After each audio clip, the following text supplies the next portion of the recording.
3-4 रोज बाद रात को शिमर फौज की एक चौकी में बैठा 2 नौमर लड़कों का रक्स देख रहा था। ईरान के शाही दरबारों में ऐसे लड़कों का रक्स मकबूल था जिनके जिस्म लड़कियों की तरह दिलकश, गुदाज और लचकदार होते थे। उन्हें ऐसा लिबास पहनाया जाता था जिसमें वो नीम उरियां लगते थे। शिमर शाही खानदान का फर्द था। उस रात ये 2 लड़के उसने अपने सिपाहियों के लिए बुलाए थे। शराब का दौर चल रहा था। सिपाही चीख चीख कर दाद दे रहे थे।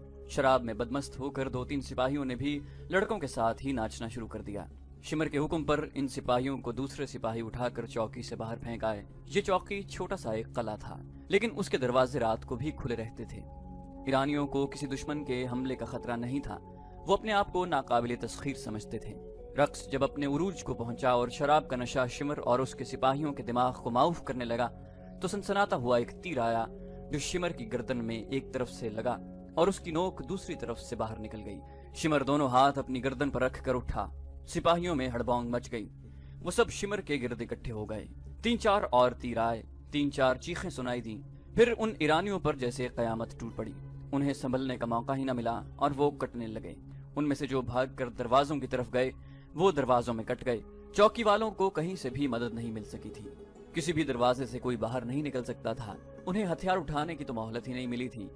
इस हमले में जो बच गए वो जमीन पर लेट गए। ये एक तूफान था या बगुला जो गैर मुतवक्के तौर पर आया और जब गुजर गया तो अपने साथ वो तमाम मालो दौलत जो उस चौकी में था ले गया।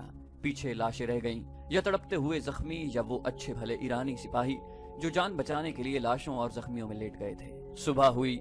मुसलमान खेतों और बागों में काम करने के लिए घरों से निकल रहे थे कि घुड़सवार ईरानी फौज ने उनकी बस्ती को घेरे में ले लिया। दूसरी चौकी को उस वक्त उस चौकी पर हमले की इत्तला मिली थी। जब हमलावर अपना काम करके बहुत दूर निकल गए थे, मुसलमानों को काम पर जाने से रोक लिया गया। ईरानी फौजियों ने मर्दों को अलग इकट्ठा करके खड़ा कर दिया और उनके घरों से औरतों को बाहर निकालकर मर्दों से दूर खड़ा रहने का हुक्म दिया। फौज उनके घरों में घुस गई और इस तरह तलाशी ली जैसे उनके मकानों के फर्श भी खोद कर देखे हों। उन्हें किसी घर से ऐसी कोई चीज न मिली जो शक पैदा करती। अलबत्ता सिपाहियों को अपने काम की जो चीजें नजर आईं वो उन्होंने उठा ली। फिर उन्होंने औरतों और मर्दों को इकट्ठा खड़ा करके उन्हें धमकियां दी। मुसलमानों के साथ ये सलूक उनके लिए नया नहीं था। किसी न किसी बहाने उनके घरों की तलाशी होती रहती थी। उसके बाद उन्हें इसी तरह की धमकियां मिलती थीं। लेकिन अब ईरानियों को माकूल बहाना मिला था।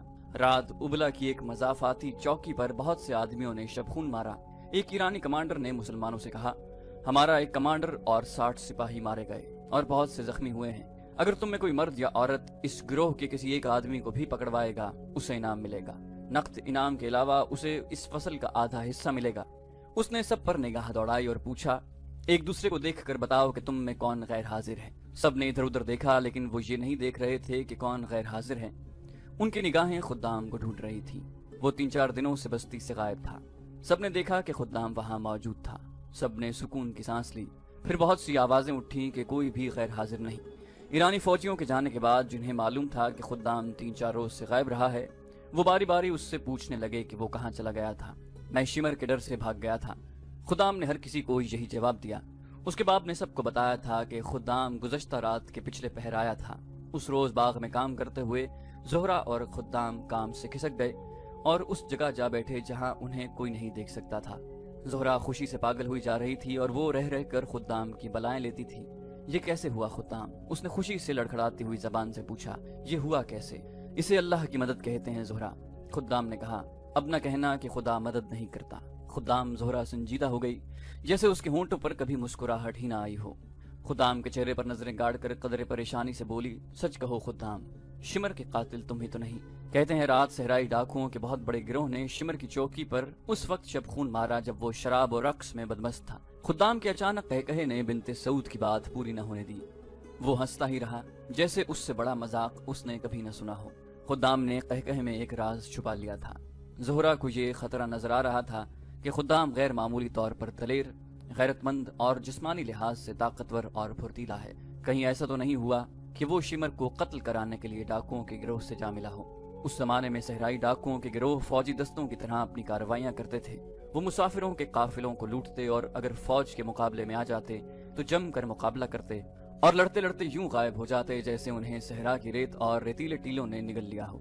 ज़ोहरा ने कई बार देखा था कि 2-3 अजनबी मुसाफिर आए और ये बताकर कि वो बहुत दूर जा रहे हैं, किसी मुसलमान के घर ठहरे और सुबह होते ही चले गए। خدام اور اس جیسے 3-4 نوجوان زیادہ وقت ان کے ساتھ گزارتے اور ان کے جانے کے بعد یہ نوجوان پراسرار سی سرگرمیوں میں مصروف ہو جاتے۔ زہرا نے یہ بھی دیکھا تھا کہ اجنبی مسافروں کے جانے کے بعد مسلمان قبیلوں کے بزرگ سر جوڑ کر بیٹھ جاتے اور سرگوشیوں میں باتیں کرتے۔ پھر جب مسلمان کھیتی باڑی، باغبانی اور دیگر کاموں میں مصروف ہوتے تو یہ بزرگ ان کے درمیان گھومتے پھرتے اور ان کے ساتھ ایسی باتیں کرتے جیسے واز کر رہے ہوں۔ اپنے مذہب کو نہ چھوڑنا، بزرگ اس قسم کی باتیں کرتے رہتے، جس خدا کے بھیجے ہوئے رسول صلی اللہ علیہ وسلم کو مانتے ہو اس خدا کی مدد آ رہی ہے۔ آتش پرست طاقتور ہیں، بہت طاقتور ہیں، لیکن وہ اللہ سے زیادہ طاقتور نہیں۔ ثابت قدم رہو، ظالم کا ہاتھ کٹنے والا ہے، اللہ مظلومین کے ساتھ ہے۔ کب، آخر کب؟ ایک روز ایک آدمی نے جھنجھلا کر ان بزرگوں سے پوچھا، خدا کی قسم تم یہ کہہ رہے ہو کہ ہم ظلم و ستم سہتے چلے جائیں اور چپ رہیں اور تمہارے واز سنتے رہیں؟ اگر آج ہم کہہ دیں کہ ہم مسلمان نہیں اور اسلام کے ساتھ ہمارا کوئی تعلق نہیں تو غلامی کی زنجیریں ٹوٹ جائیں۔ خدا کی مدد آ رہی ہے، لیکن کب؟ ایک بزرگ نے اس آدمی کے ساتھ کام کرنے والے ایک آدمی سے کہا، اسے اچھی طرح سمجھاؤ، اسے بتاؤ کہ اس علاقے میں یہ صدیوں پرانے کھنڈر ہیں، خدا کا ہاتھ ان میں سے اٹھے گا اور ظالم کا ہاتھ کٹ جائے گا۔ ان بزرگوں کے سینوں میں وہی راز تھا جو خدام نے زہرا بنت سعود سے چھپا لیا تھا۔ ایرانی کمانڈر شمر کی چوکی پر جو اتنا زبردست شبخون مارا گیا تھا وہ پہلا شبخون نہیں تھا، ابلا کے علاقے میں یہ پہلا تھا۔ یہ چوکی چونکہ آبادی کے قریب تھی اس لیے ان مسلمانوں کو پتہ چل گیا تھا، اگر ان کے گھروں کی تلاشی نہ لینی ہوتی تو شاید انہیں پتہ ہی نہ چلتا۔ عراق کے سرحدی علاقے میں یہ دوسری تیسری رات ایرانیوں کی کسی نہ کسی چوکی پر ایسا ہی شبخون پڑتا اور شبخون مارنے والے چوکی میں قتل و غارت کر کے وہاں سے جو مال اور سامان ہاتھ لگتا لے کر غائب ہو جاتے۔ 2 بار ایرانی فوج نے یہ جوابی کارروائی کی کہ کثیر تعداد گھڑ سوار دستہ شبخون مارنے والوں کی تلاش میں گیا۔ اس سرسبز اور شاداب علاقے سے نکلتے ہی صحرا شروع ہو جاتا جو ہموار صحرا نہیں تھا۔ وہاں ریت کی گول گول اور اونچی اونچی ٹیکریاں تھیں، آگے وسیع نشیب تھے جن میں عجیب و غریب شکلوں کے ٹیلے کھڑے تھے، ریت کی پہاڑیاں تھیں جن سے شعلے سے نکلتے محسوس ہوتے تھے۔ اس خوفناک علاقے میں جو میل ہا میل پھیلا ہوا تھا، صحرا کے بھیدی ہی جا سکتے تھے، کسی اجنبی کا وہاں جانا ہی محال تھا اور وہاں جا کر زندہ نکل آنا تو ناممکن تھا۔ دونوں بار ایرانی فوج کے گھڑ سوار دستے کا یہ انجام ہوا کہ اسے گھوڑوں اور انسانوں کے نقوش پا ملتے رہے جو صاف بتاتے تھے کہ یہ ایک گروہ ہے اور شبخون مارنے والا یہی گروہ ہو سکتا ہے، مگر یہ نقوش انہیں سیدھے موت کے منہ میں لے گئے۔ ایرانی جو ہی پہلے نشیب میں داخل ہوئے اور پورا دستہ نشیب میں اتر گیا تو ان پر تیروں کی بوچھاڑیں آنے لگیں۔ پہلی بوچھاڑ میں کئی سوار اور گھوڑے گھائل ہو گئے، زخمی گھوڑے بے لگام ہو کر ادھر ادھر بھاگے، سارے دستے میں بھگدڑ مچ گئی۔ ان پر تیر برستے رہے مگر بکھر جانے کی وجہ سے تیر خطا ہونے لگے۔ بھول بھلیوں جیسے اس نشیب میں سے چند ایک گھڑ سوار نکلے، ان کے ہاتھوں میں برچیاں تھیں، ان کے کرتے بڑے لمبے اور سروں پر سیاہ کپڑے اس طرح لپیٹے ہوئے تھے کہ ان کے چہرے اور گردنیں بھی ڈھکی ہوتی تھیں، ان کی صرف آنکھیں نظر آتی تھیں۔ ان گھوڑوں کے قدموں میں اور ان کے سواروں کے بازوؤں میں ایسی پھرتی تھی کہ ایرانی سوار جو پہلے ہی ہراساں تھے برچھیوں سے زخمی ہو کر گرنے لگے۔ ان میں سے کئی بھاگ نکلے، وہ ٹیلوں اور گھاٹیوں والے نشیب سے تو نکل گئے لیکن ریت کی گول گول ٹیکریوں میں داخل ہوئے تو گھومنے لگے۔ ان سینکڑوں ٹیکریوں میں جو ایک دوسرے کے ساتھ ساتھ کھڑی 3-4 میل کی وسعت میں پھیلی ہوئی تھیں، یہی خطرہ ہوتا ہے کہ کوئی اجنبی ان کے اندر چلا جائے تو وہ اندر ہی اندر چلتا رہے، نکل نہیں سکتا، آخر تھک کر بیٹھ جاتا ہے، پیاس سے حلق میں کانٹے چبھنے لگتے ہیں اور ریگستان کے یہ گول گول بھوت اسے بڑی اذیت ناک موت مارتے ہیں۔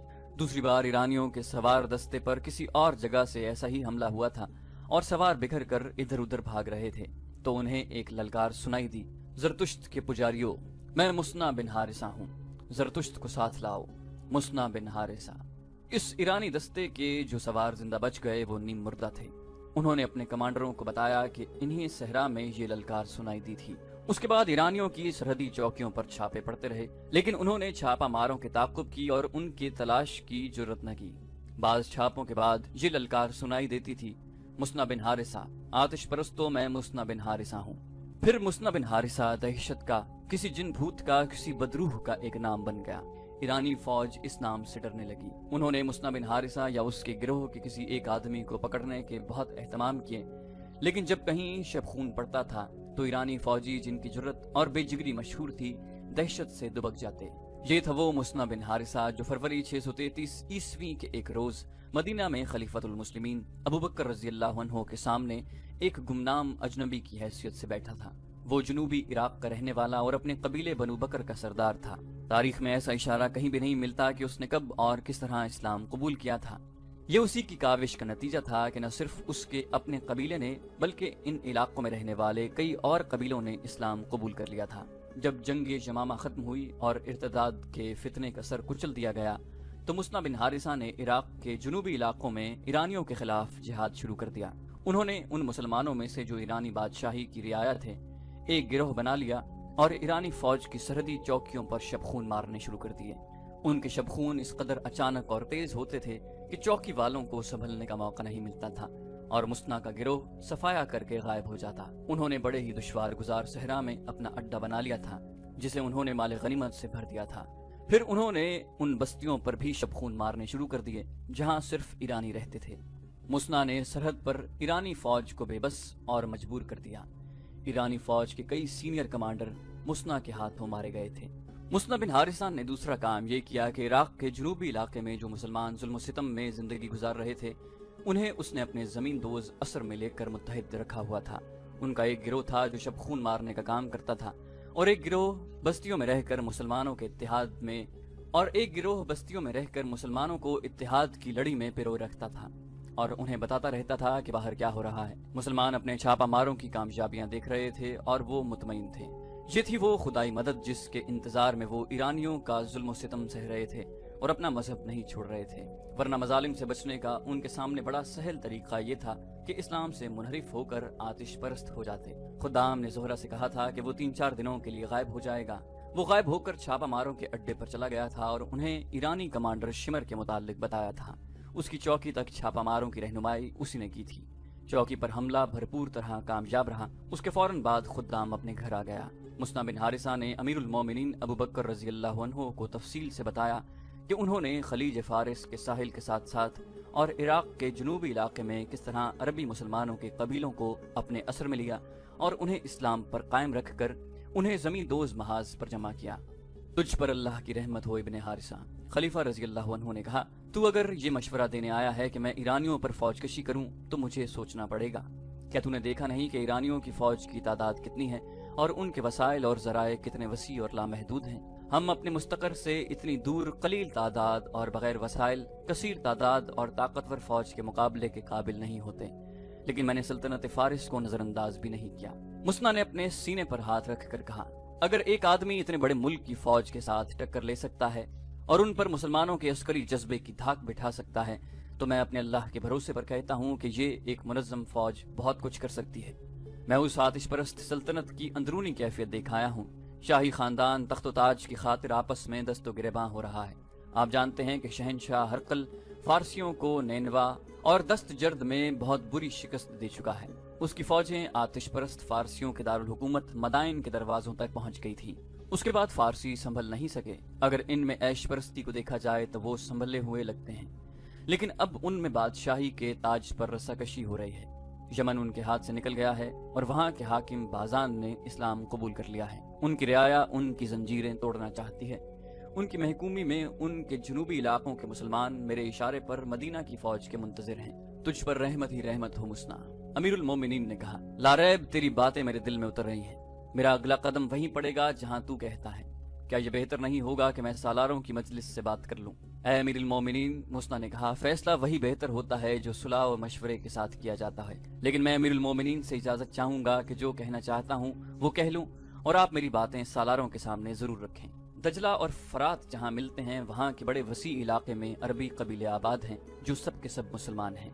चूंकि वो मुसलमान हैं इसलिए वो आग के पुजारी बादशाहों के जोरो सितम का निशाना बने हुए हैं। मस्जिदों पर भी उनका हक तस्लीम नहीं किया जाता। फारसियों के हाथों उनकी जान महफूज नहीं, उनकी इज्जत महफूज नहीं। वो मुसलमान फसल उगाते हैं, जो पक जाती है तो आतिश परस्त जमींदार और फौजी उठा कर ले जाते हैं। वहाँ मुसलमान मज़ारे हैं और उन्हें धुतकारी हुई मखलूक समझा जाता है।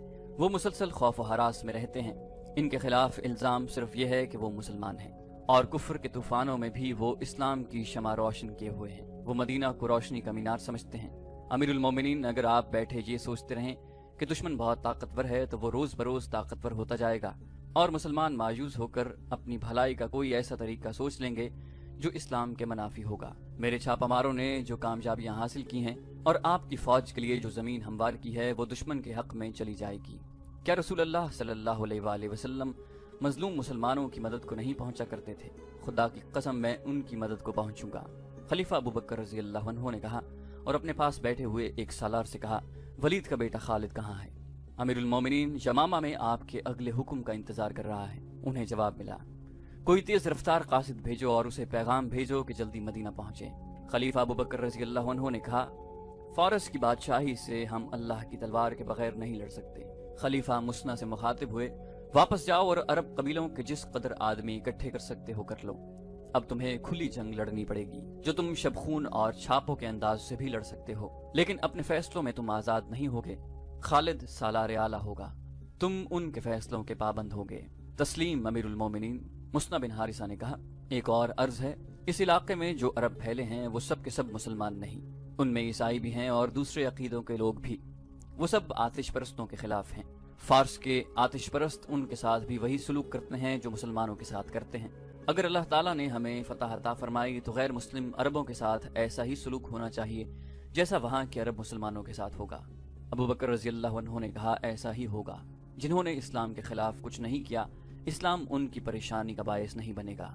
तुम आज ही रवाना हो जाओ। खालिद रजी अल्लाह अन्हु उस वक्त यमामा में थे। उनकी दोनों नई बीवियां लैला और बिन्त मुजा उनके साथ थीं।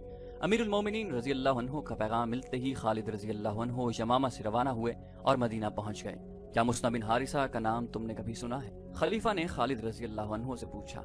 सुना है, खालिद रजी अल्लाह अन्हु ने जवाब दिया, और ये भी सुना है कि फारसियों के खिलाफ उसने जाती किस्म की जंग शुरू कर रखी है, लेकिन मुझे ये मालूम नहीं कि इसकी जाती जंग जाती मफाद के लिए है या वो इस्लाम की खातिर लड़ रहा है। वो यहाँ आया था। अमीरुल मोमिनीन ने कहा, जहाद जो उसने शुरू कर रखा है उसमें उसका कोई जाती मफाद नहीं।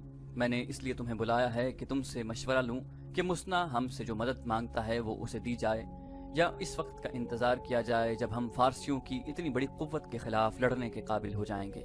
वो किस किस्म की जंग लड़ रहा है? खालिद रजी अल्लाह अन्हु ने पूछा। अमीरुल मोमिनीन ने खालिद रजी अल्लाह अन्हु को पूरी तफसील से बताया कि मुसना शबखून की नौयत की जंग लड़ रहा है और इस वक्त तक वो कितनी कामयाबियां हासिल कर चुका है। उसकी सबसे बड़ी कामयाबी तो ये है खालिद, खलीफा ने कहा, कि उसने जरतुश्तों के महकूम मुसलमानों को मुत्तहिद रखा हुआ है और उनमें ऐसा जज्बा पैदा किया है कि उन्होंने जरतुश्तों के जुल्म सितम में अपने सीनों में इस्लाम को जिंदा रखा हुआ है। उबला और इराक के दूसरे इलाकों में जहाँ मुसलमान आबाद हैं वो फारसियों के गैर इंसानी तशद्दुद का निशाना बने हुए हैं। इन हालात में अपने अकीदों को सीने से लगाए रखना बेमानी सा बन जाता है। वो मुसलमान सिर्फ इतना कह दें कि मदीना और इस्लाम से उनका कोई ताल्लुक नहीं तो उनके सारे मसाइब खत्म हो जाएं। ये मुसना और उसके चंद एक साथियों का कमाल है कि उन्होंने इन हालात में भी वहाँ के मुसलमानों को इस्लाम से मुनहरिफ होने नहीं दिया। इसके अलावा उन्हें अपने अकीदे का इतना पक्का बना रखा है कि वो जरतुश्तों के खिलाफ जमींदोज कार्रवाइयों में मसरूफ रहते हैं। अमीरुल मोमिनीन खालिद रजी अल्लाह अन्हु ने कहा, मुसना ने कुछ किया है या नहीं किया, मुसलमान की हैसियत है। मुसलमान की हैसियत से हम पर यह फर्ज आयद होता है कि जो मुसलमान गैर मुस्लिमों के जोर सितम का निशाना बने हुए हैं उनकी मदद को पहुँचें। क्या तुम ये मशवरा देते हो कि हम ईरानियों से टक्कर ले लें? खलीफा ने पूछा। हाँ अमीरुल मोमिनीन, खालिद रजी अल्लाह अन्हु ने कहा, टक्कर क्यों ना ली जाए, यहाँ तो सूरत हाल कुछ और है। जैसा कि आपने बताया कि मुसना ने वहाँ कुछ कामयाबियां हासिल कर ली हैं और उसने हमारे हमले के लिए राह हमवार कर दी है। शबखून और छापे मारने वाले इतना ही कर सकते हैं जितना मुसना ने किया है। वो किसी इलाके पर कब्जा नहीं कर सकते। कब्जा करना मुनज़्ज़म लश्कर का काम है। ये काम हमें हर कीमत पर करना चाहिए। अगर हमने मुसना की कामयाबियों को आगे न बढ़ाया तो उसके दो नुकसान होंगे। एक ये कि ये कामयाबियां ज़ाया हो जाएंगी और दूसरे ये कि जरतुश्त मुसना और तमाम मुसलमानों से बहुत बुरा इंतकाम लेंगे। इसके अलावा फारसी दलेर हो जाएंगे। जैसा कि मुसना ने आपको बताया है कि उसने ईरानियों को इस कदर नुकसान पहुंचाया है कि उनके हौसले मजरू हो गए हैं। अगर उन्हें दम लेने का मौका दे दिया जाए तो वो अपने महकूम मुसलमानों को कत्ल करेंगे और इस खतरे को खत्म करके वो उस सरहदी इलाके को पहले से ज्यादा मजबूत कर लेंगे। अपने इलाकों को महफूज करने के लिए वो अपनी सरहद के बाहर के इलाकों पर भी काबिज हो सकते हैं। इस खतरे से महफूज रहने की यही एक सूरत है कि हम मुसना की मदद को पहुंचें और पेशतर इसके कि जरतुश्त हमारी तरफ बढ़ें, हम उन्हें उनके अपने इलाके से भी पीछे हटने पर मजबूर कर दें। खलीफा अबू बकर रजी अल्लाह अन्हु ने खालिद रजी अल्लाह अन्हु को यह हिदायत देकर रुखसत कर दिया कि वो अपने लश्कर के साथ लेकर इराक की तरफ पेशकदमी करें। खलीफा अबू बकर रजी अल्लाह अन्हु ने कहा, खालिद, तुम्हारे लश्कर में ज्यादा तादाद उन लोगों की है जो बड़े लंबे अरसे से घरों से दूर लड़ रहे हैं। उन्हें फारसियों जैसे ताकतवर दुश्मन के खिलाफ लड़ाना मुझे अच्छा नहीं लगता। मैं किसी को मजबूर नहीं करूंगा। बेहतर सूरत यह होगी कि तुम रज़ाकारों की एक फौज बनाओ। उसमें ऐसे आदमियों को रखो जो मुर्तदीन के खिलाफ लड़ चुके हैं। तुम्हारे साथ कुछ ऐसे आदमी भी होंगे जो मुर्तदीन के साथ थे। शिकस्त खाकर उन्होंने अपनी खैरियत इसी में समझी कि वो इस्लामी लश्कर में शामिल हो जाएं। ऐसे किसी आदमी को अपने लश्कर में न रखना। हम बड़े ताकतवर दुश्मन को ललकारने जा रहे हैं। मैं इसलिए कोई खतरा मोल नहीं लेना चाहता। अमीरुल मोमिनीन खालिद रज़ी अल्लाह अन्हु ने पूछा, क्या आप मुझे ये इजाज़त दे रहे हैं कि उन लोगों को अपने लश्कर से निकाल दूं? निकाल देना और बात है वलीद के बेटे। अबू बकर रज़ी अल्लाह अन्हु ने कहा, तुम अपने लश्कर से ये कहना कि जो आदमी अपने घर को जाना चाहता है उसे जाने की इजाज़त है। फिर देखना तुम्हारे साथ कौन रहता है। अगर तुम्हारा लश्कर बहुत कम रह गया तो खिलाफत इसकी कमी को किसी न किसी तरह पूरा करेगी। जाओ वलीद के बेटे, अल्लाह तुम्हारे साथ है। खलीफा अबू बकर रज़ी अल्लाह अन्हु अज़्म और ईमान के पक्के थे। उन्होंने इराक पर हमले का जो फैसला किया था उस पर वो हर हाल में हर कीमत पर पूरा अमल करना चाहते थे। खालिद रज़ी अल्लाह अन्हु तो चाहते ही यही थे कि उन्हें लड़ने का मौका मिलता रहे। उन्होंने खलीफा के इरादे को और ज्यादा पुख्ता कर दिया। इराक के उस इलाके में जहाँ दजला और फरात मिलते हैं मुसलमानों की बस्तियां थीं। ये मुसलमान मजबूरी और मजलूमियत की जिंदगी गुजार रहे थे। अब वहाँ की सूरत हाल ये हो गई कि वो पहले की तरह मजलूम और मकहूर रहे, जैसे वो चलती फिरती लाशें हों। लेकिन उनके घरों में ऐसी सरगर्मी शुरू हो गई कि वो छुप छुप कर बर्छियां और कमान बनाने लगे। उन्हें मुसन्ना बिन हारिसा की तरफ से जो पैगाम मिलता था वो सरगोशियों में घर घर पहुंच जाता था। मुसन्ना के छापा मारों ने इराक की सरहद से दूर एक दुश्वार गुजार इलाके में अपना अड्डा बना रखा था। बर्छियां और तीरों कमान जो घरों में चोरी छुपे तैयार होते थे वो रात की तारीकी में उस अड्डे तक पहुंच जाते थे। बस्तियों से जवान आदमी भी गायब होने लगे। ईरानियों की सरहदी चौकियों पर, उनके फौजी काफिलों पर मुसलमानों के शब खून पहले से ज्यादा हो गए। ये मुसलमान दरपर्दा एक फौज की सूरत में मुनज़्ज़म हो रहे थे और इस फौज की नफरी बढ़ती जा रही थी। यमामा में खालिद रज़ी अल्लाह अन्हु की फौज में सूरत हाल इसके उलट हो गई। खालिद रज़ी अल्लाह अन्हु ने जब अपनी फौज में जाकर ये ऐलान किया कि जो कोई अपने घर को वापस जाना चाहता है वो जा सकता है, तो उसके 10,000 नफरी, तो 10,000 नफरी के लश्कर में सिर्फ 2,000 आदमी रह गए। 8,000 आदमी मदीना को रवाना हो गए। खालिद रज़ी अल्लाह अन्हु ने खलीफा के नाम पैगाम लिखा जिसमें उन्होंने लिखा कि उनके पास सिर्फ 2,000 की नफरी रह गई है। खालिद रज़ी अल्लाह अन्हु ने जोर देकर लिखा कि उन्हें फौरी तौर पर कुमक की जरूरत है। अमीरुल मोमिनीन अबू बकर रज़ी अल्लाह अन्हु अपनी मजलिस में बैठे थे। खालिद रज़ी अल्लाह अन्हु के कासिद ने उन्हें खालिद रज़ी अल्लाह अन्हु का तहरीरी पैगाम दिया। खलीफा ने यह खत बुलंद आवाज से पढ़ना शुरू कर दिया। इससे उनका मकसद ये था कि मजलिस में उनके जो मशीर और दीगर अफराद बैठे हैं वो सुन लें ताकि कोई मशवरा दे सके। एक मुशीर ने कहा, अमीरुल मोमिनीन, खालिद के लिए कुमक बहुत जल्दी चली जानी चाहिए। 2,000 नफरी से जरतुश्तियों के खिलाफ लड़ाई की सोची भी नहीं जा सकती। काका बिन अमर को बुलाओ। अमीरुल मोमिनीन ने हुक्म दिया। थोड़ी देर बाद गठे हुए जिस्म का एक कदावर नौजवान खलीफा के सामने आन खड़ा हुआ। काका अमीरुल मोमिनीन ने उस नौजवान से कहा, खालिद को कुमक की जरूरत है, तैयारी करो और फौरन यमामा पहुंचो और उससे कहो कि मैं हूं तुम्हारी कुमक। ऐ अमीरुल मोमिनीन, एक मुशीर ने हैरान होकर कहा, खुदा की कसम आप मजाक नहीं कर रहे, लेकिन इस सालार को जिसकी 8,000 फौज उसका साथ छोड़ गई हो सिर्फ एक आदमी की कुमक देना मजाक लगता है। अमीरुल मोमिनीन अबू बकर रज़ी अल्लाह अन्हु जरूरत से ज्यादा संजीदा थे। उन्होंने काका बिन अमर को सर से पांव तक देखा और सुकून की आह लेकर बोले, मुजाहिदीन के जिस लश्कर में काका जैसा जवान होगा वो लश्कर शिकस्त नहीं खाएगा। काका रज़ी अल्लाह अन्हु घोड़े पर सवार हुए और मदीना से निकल गए।